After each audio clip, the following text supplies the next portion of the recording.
ಎಲ್ಲ ವೀಕ್ಷಕರಿಗೆ ನಮಸ್ಕಾರ. ಇವತ್ತಿನ ಎಪಿಸೋಡು ಹೊಟ್ಟೆಯಲ್ಲಿ ಉರಿ ಮತ್ತು ಎದೆಯಲ್ಲಿ ಉರಿ ಅದಕ್ಕೆ ಕಲರಲ್ಲಿಂದ ಹೇಗೆ ನಿವಾರಣೆ ಮಾಡ್ಬೋದು ಅಂತ ನೋಡೋಣ. ಇದಕ್ಕೆ ಎರಡು ಕಲರ್ ಬೇಕು.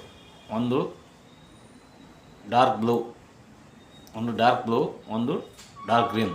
ಎರಡು ಕಲರಿಂದ ಅದು ನಿವಾರಣೆ ಮಾಡೋದು. ನಿಮ್ಮ ಎಡಗೈ ಉಂಗುರದ ಬೆರಳ ಈ ಮೊದಲನೇ ಜಾಯಿಂಟಿಗೆ ಡಾರ್ಕ್ ಗ್ರೀನ್ ಹಾಕ್ಬೇಕು, ಈ ರೀತಿ ರೌಂಡ್ ಸುತ್ತ. ಅದೇ ರೀತಿ ನಿಮ್ಮ ಹಸ್ತದ ಸ್ಟಮಕ್ ರಿಫ್ಲೆಕ್ಸ್, ಇದಕ್ಕೆ ಡಾರ್ಕ್ ಗ್ರೀನ್ ಹಾಕ್ಬೇಕು, ಇಲ್ಲಿ ಮತ್ತು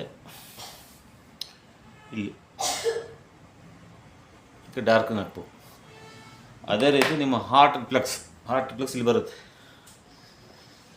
ಹಾರ್ಟ್ ರಿಫ್ಲೆಕ್ಸ್ ನಿಮ್ಮ ಈ ರೀತಿ ಇಲ್ಲಿ ಡಾರ್ಕ್ ಬ್ಲೂ ಕಲರ್ನ ಈ ರೀತಿ ಶೇಡ್ ಮಾಡಬೇಕು. ಹಾರ್ಟ್ ರಿಫ್ಲೆಕ್ಸ್ ಇಲ್ಲಿ ಬರುತ್ತೆ, ಇದಕ್ಕೆ ಡಾರ್ಕ್ ಬ್ಲೂ ಕಲರ್ನ ಈ ಥರ ಶೇಡ್ ಡೈಲಿ ಮಾಡ್ತಾ ಬಂದರೆ ಹೊಟ್ಟೆಯಲ್ಲಿ ಉರಿ ಆಗೋದು ಮತ್ತು ಎದೆಯಲ್ಲಿ ಉರಿ ಆಗೋದು ಅದು ಕಮ್ಮಿ ಆಗ್ತಾ ಬರುತ್ತೆ. ಈ ವಿಡಿಯೋನ ಎಲ್ಲ ಫ್ರೆಂಡ್ಸ್ಗಳಿಗೆ ಶೇರ್ ಮಾಡಿ, ಸಬ್ಸ್ಕ್ರೈಬ್ ಮಾಡಿ. ಎಲ್ಲರಿಗೂ ಧನ್ಯವಾದಗಳು.